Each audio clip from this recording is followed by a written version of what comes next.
you guys been paying attention to Netflix?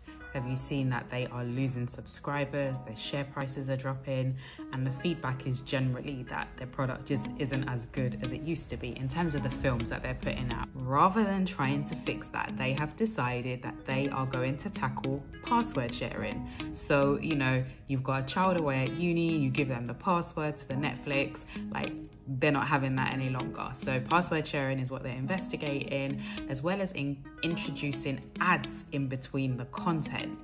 Like, I don't know, what are your thoughts? But listen, I've come up with 7 things that I've learned from just the whole situation and just reading around it and thinking about just as a business owner, and especially as I start down the path of building a subscription business.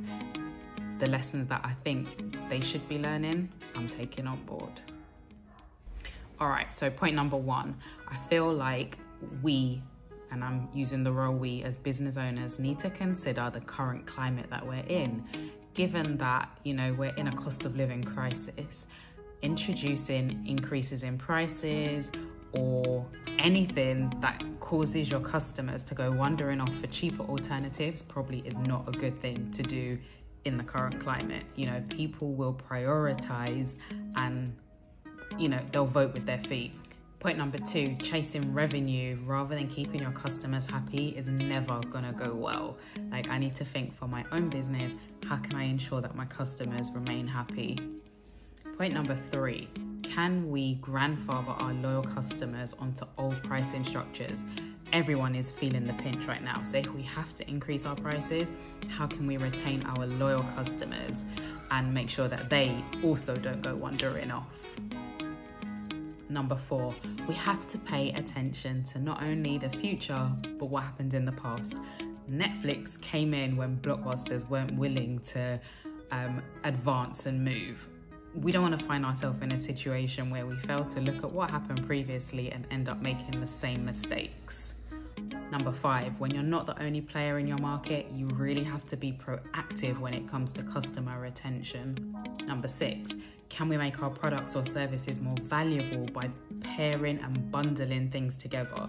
So not only is this beneficial for your customers, but what it also means is that they're less likely to leave because of the entanglement with the services and products. Like, who wants the headache? They'll just stick around. Point number 7. Don't sell a service and then bait and switch on your customers. Now, people joined Netflix because they wanted to get away from ads. So how can you now introduce ads and still expect people to pay you for the service? Think about what it was you were offering and make sure that you continue to offer that service and even increase it, add more, right? All right, so I hope you got value from that. Let me know what you think about the Netflix situation and what will you be doing in your small business to make sure you don't have the same stress that they're going through at the moment. Leave me a comment below.